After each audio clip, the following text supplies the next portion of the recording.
Kitty Blumenthal was an incredibly stunning and deceptively cunning young woman in Chicago. In 1923, she married a somewhat older and considerably wealthier Al Finn of St. Louis. They took the Leviathan for a European honeymoon in France and Italy. I was born January the 31st, 1925, and my sister Jacqueline on July the 6th, 1927. In peripatetic early years, my cradle was in an apartment in the 4700 block of Laclede, but business took our family to Chicago briefly in 1929, still then the city of my mother's big brother Louis, her sister Ethel, and her younger brother Harold, shown on the left in a much later picture with Ethel's husband, Roma Paperno. Returned to St. Louis, they made an apartment in the 5500 block of Delmar their home in 1930. Jojo, as she was known then, was indeed a princess. My angelic photographs notwithstanding, I was called, after a comic character, the terrible-tempered Mr. Bang. I was a trial for my inexperienced mother and my always-at-work father. After a brief interlude at the Chase Hotel, we took residence in apartment number 304 at the Traymore Castle on Lindell Boulevard. Big Brother paid us a visit there once. I had little appreciation of a sister growing ever more attractive in all ways. 1932 saw us ensconced one block away on the 17th floor of the Pierre Chateau Apartments at 4440 Lindell. Following the acquisition of a contiguous apartment, the entire front house became ours. My parents' marital problems were not known then to my sister or me, but their separate bedrooms and Kitty's trip to Europe alone should have provided a clue. I attended Wisconsin Camp Nebagaman in the summers of 1932, 33, and 35. Too young, physically and emotionally, I was a lousy camper. In the one intervening summer, I went with the family to Frankfort, Michigan, and there attended Red Higgins Day Camp. Knickers were de rigueur in those days, but my cousin Jay elected shorts. In 1940, I visited my father's mother, Sarah Cargman Finn Wolf Friedman. Shown second from the right, she was then married to John Friedman of St. Paul, and they kept a summer home on White Bear Lake. At 16 in the fall of 1941, I became a freshman at Georgia Tech. I was rarely without a pipe in my mouth. A heavily financed 1937 Dodge Coupe was my first car. Pearl Harbor was attacked that December, and I volunteered. By Christmas, Roger Schwab and Bob Rosenheim were already in uniform. Irwin Bree and I were not. I had not yet been called up. The summons was soon to come to a ground school at Murray, Kentucky. For no reason that I could tell, they appointed me cadet commander of this regiment. Next stop was Conway, Arkansas, where we began flying in Piper Cubs, and then to Bunker Hill, Indiana. Now, flying was exciting with lots of acrobatics and formation flying in open cockpit Stearman biplanes. But it was a bitterly cold winter wind in those cockpits. There was plenty to keep a cadet company when not flying. But nothing was ever serious until I met Dorothy Brown. There was a short-lived engagement, and we were to break up as friends and remain so today. Texans, Navy SNJs, were the next phase. And then I became an officer and a gentleman. I flew PBY Catalinas out of Pensacola until the Navy decided I'd spend the war as an instrument flight instructor. After active service, the Navy Department didn't make the discharge official until 1952. I was a civilian once more. I missed flying and bought a war surplus Vultee Valiant for only $300 and spent the $1,000 from my grandmother for a major overhaul of the engine. Cheap as it was a stupid purchase. I had no idea of the cost of maintenance and gas, and I couldn't afford it. I flew it back and forth from St. Louis to Atlanta a few times before I realized I had to sell it. Many social functions in those days were formal, and some were costumed. I joined Phi Epsilon Pi when back at school, and at a large fraternity party on March the 15th, 1946, I met and fell in love with Patsy Jean Dittler. Barely 16, she thought me insane when I told her that very night that we would be married. I went to her home the next day and met her younger sister Ellis, who was in the process of running away when she directed me to the porte cochere. I learned quickly how important ballet had been to Patsy for many years. We began dating regularly, and Patsy painted her telephone number all over my swimsuit to mark me as being hers. Her parents insisted that she continue to date others as well, but we became ever closer. On the occasion of her parents' 20th wedding anniversary, I took their picture in their original wedding outfits. Patsy was present at fraternity socials, including a weekend at Lake Rabun in Tennessee, where I first learned what she looked like when she awakened in the morning, and still loved her. In the fall of 1947, she left to attend Carnegie Tech and received lots of Pittsburgh newspaper coverage when she ran for homecoming queen. Meantime, Jackie had been dating Arthur Isaac of Columbus, Ohio, and in 1948 they were married. Take a look at that lovely wedding dress. You'll see it again. In June 1948, I received my engineering degree from Georgia Tech, and that fall, Alex and Ellie accepted the inevitable and announced the engagement of their daughter to me. Working for my father and uncle, it was a long year for me to wait until our wedding in November 1949. Neither Patsy nor I can remember whether it was on the 29th or the 30th. Jackie's wedding dress walked down the aisle once again. Patsy was attended by 6, and I was attended by, good grief, 11, plus my father as best man. I gave each of them a passport-sized wallet with their signature engraved in silver. This was my dad's. I hope somebody used them more than he did. We lived a few weeks in the Pierre Chateau, and then got our first apartment at 6053 Waterman. I stood at the Post-Dispatch door on a Saturday evening to get a first copy of the Sunday want ads. Following the war, most apartments were rent-controlled and were extremely hard to get. We'd meant to wait a while before children, but the disappointment we both suffered when Patsy had seemed pregnant, but wasn't, let us both know we wanted a child, and Stephen was to be born on Valentine's Day in 1951. Nurse Evelyn Hummel stayed with us for the first 2 weeks at home, as she did with each of our sons, and on occasion, Maggie was there to help also.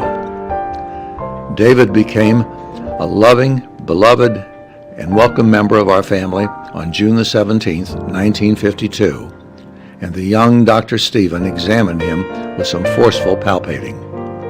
Stephen had a Winston Churchill look when he studied the world about him. I finally hocked my socks, and we bought our first home at number 6 Warson Terrace and moved there in January of 1954. This is what it looks like today. The box elder in front has grown somewhat larger in 50 years.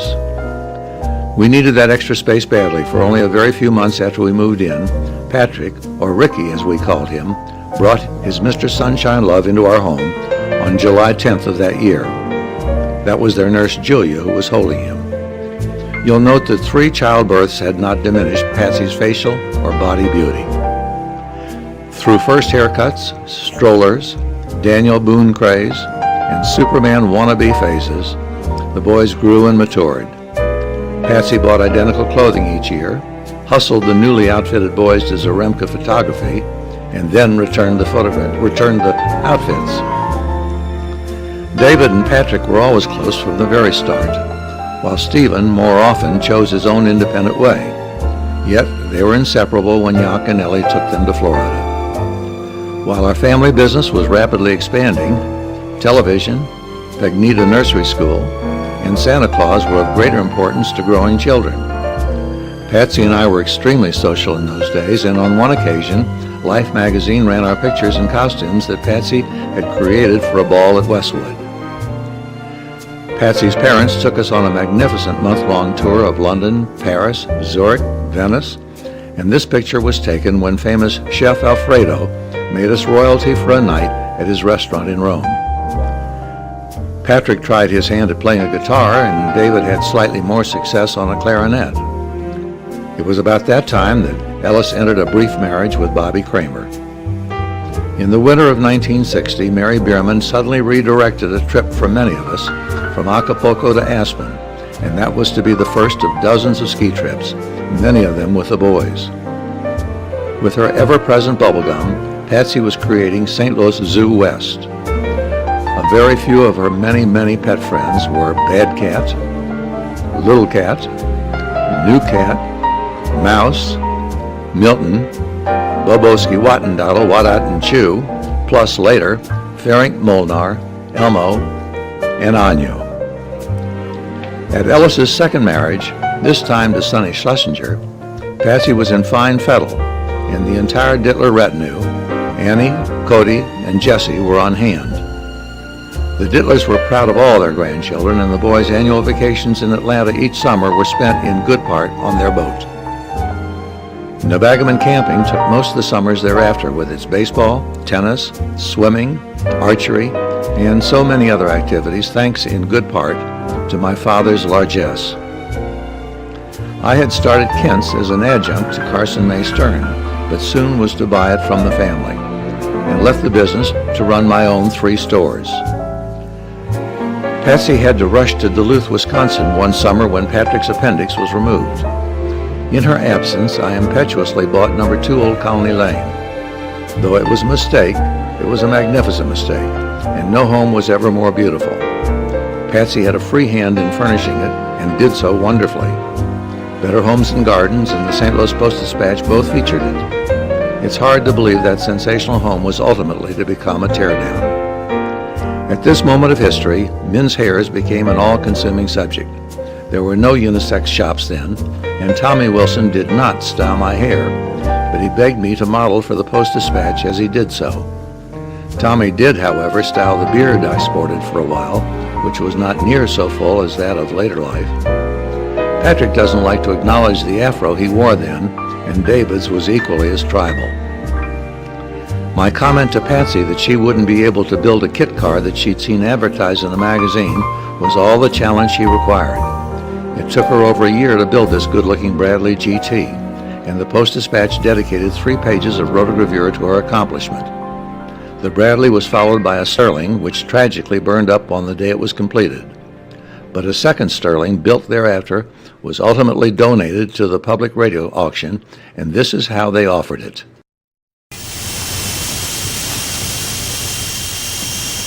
From its hydraulic hatch to its road-hugging Pirelli tires, the handcrafted Sterling is your ticket from here to there with maximum FPG.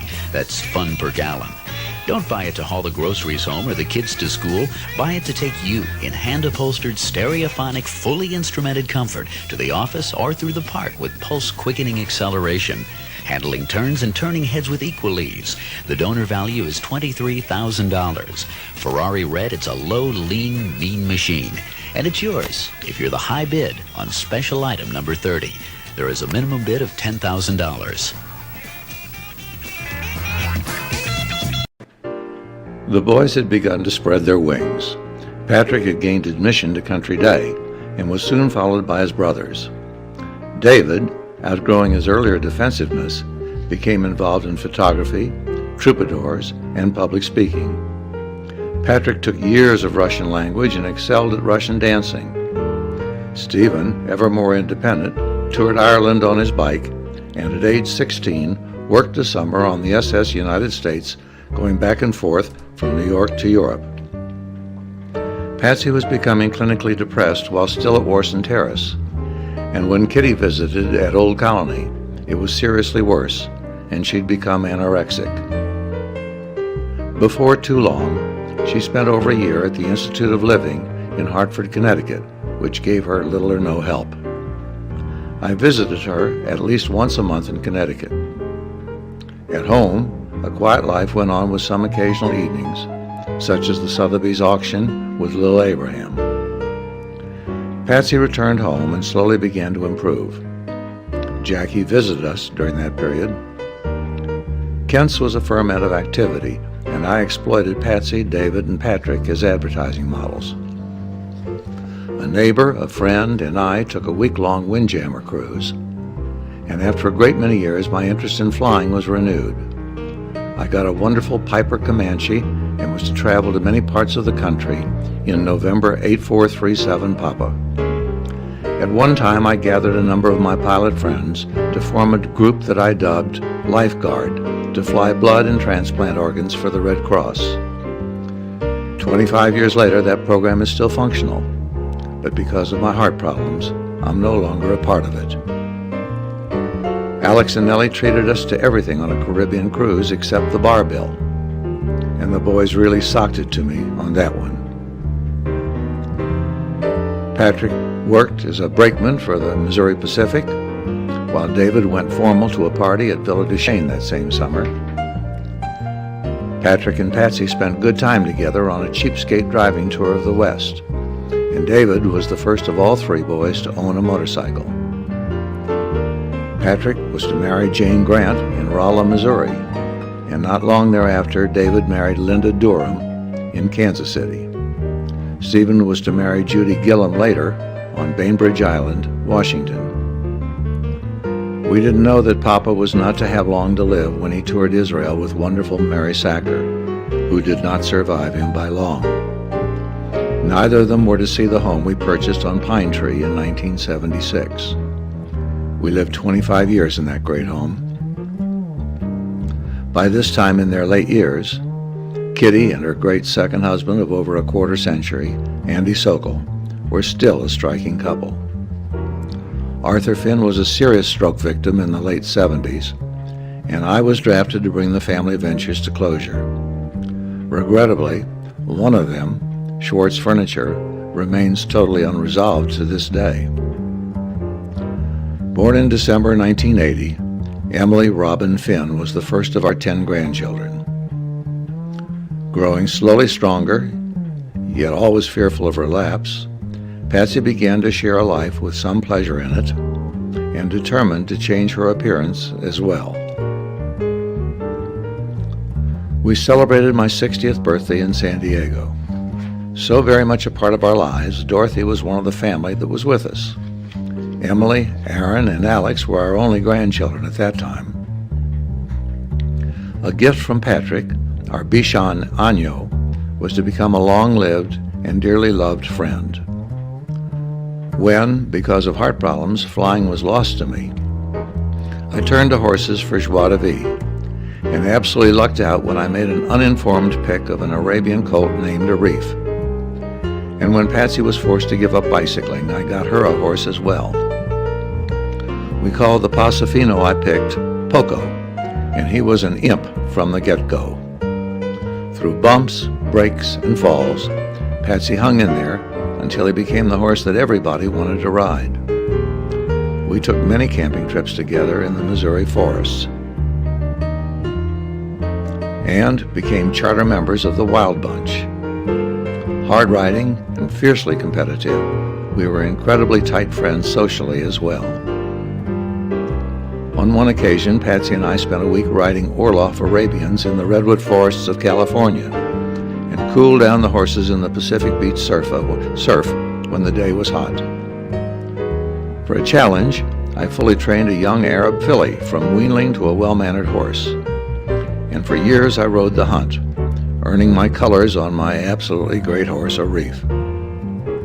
Red Pepper, Black Pepper, and Pride were just a very few of our many, many other horses.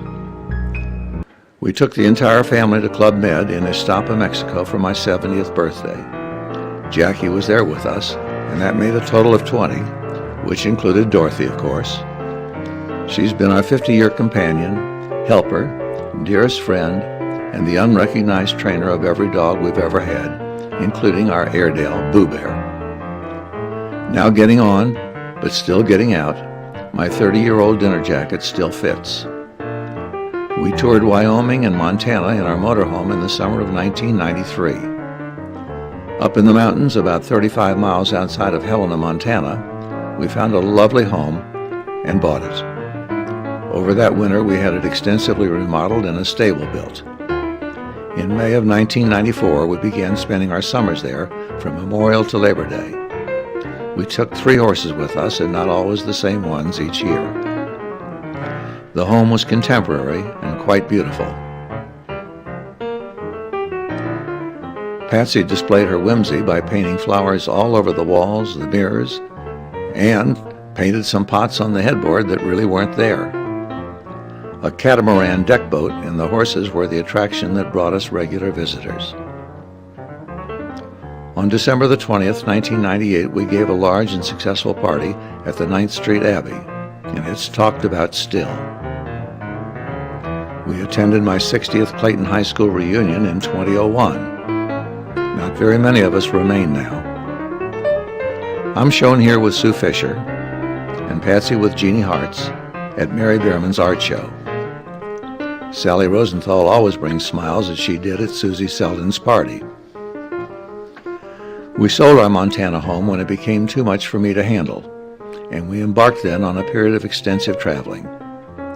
Our many tours included a cruise in Alaska, a week in the Galapagos Island, another week in Costa Rica, and going through the Panama Canal. We visited friends in Copenhagen, and we saw Elsinore Castle, where Hamlet was set. We spent wonderful time in Barcelona, and wished once again at the Trevi Fountain in Rome. Patsy found her pigeon friends still good company in Venice, and we visited the famous castles of St. Petersburg. We boated in Stockholm and had a wonderful week in Amsterdam during the year that Stephen and his family were living there. We saw the tour sites and stayed at the wonderful Pulitzer Hotel. I challenged the Little Boy Fountain in Brussels to a pissing contest, and we saw the wonderful reclining lady sculpture. Whoops, wrong picture. We spent a week in the land of windmills on small canals aboard La Belle Époque, a luxurious barge with delightfully gay friends. Some of our most favorite time was spent in Bruges. Postponed because of the September 11th attack, we rescheduled a trip to France with grand times in Paris and another barge trip. On the narrow canals of wine country, we once again had the good fortune of finding 10 delightful companions.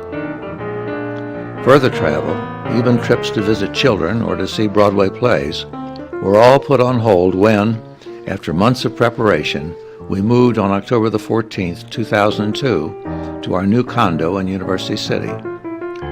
Using her lifelong sense of good taste and design, Patsy once again created a fascinating and lovely home, using practically nothing but the furniture that we had bought for Old Colony Lane almost 40 years ago. It's over a year since I started this CD project. Now, well into my 79th year, things continue to change. The Schwartz business is finally concluded. My beard's been shorn again. I'm 3 inches shorter, stooped, and in possession of a stent in my heart. Shushu and Anyo are gone, and Two Bears left us as well. Beauregard has filled a huge hole in our hearts. Now, with an unbelievable passage of 57 years since I met her, I'm so deeply grateful for my love Patsy's having shared these years with me. Dorothy's abiding friendship and devoted service has been my gift for almost 50 years. I'm rightfully proud of 3 healthy, respectful, and loving sons and their families. Stephen and wife Judy, and their children Nato, Elsa, and Connie. David and wife Linda, and their children Alex and DJ. Patrick and his children Emily, Aaron, Sarah Elizabeth, Rachel Francis, and Nicholas. And I count the blessings of a sister who's been a lifelong best friend. I'm deeply grateful for all the good friends I've known, for being able to weather life's tests, and for the cornucopia of goodness that I've enjoyed. Well, that's it, from A to Zander, on this 22nd day of April, the year 2003. God bless.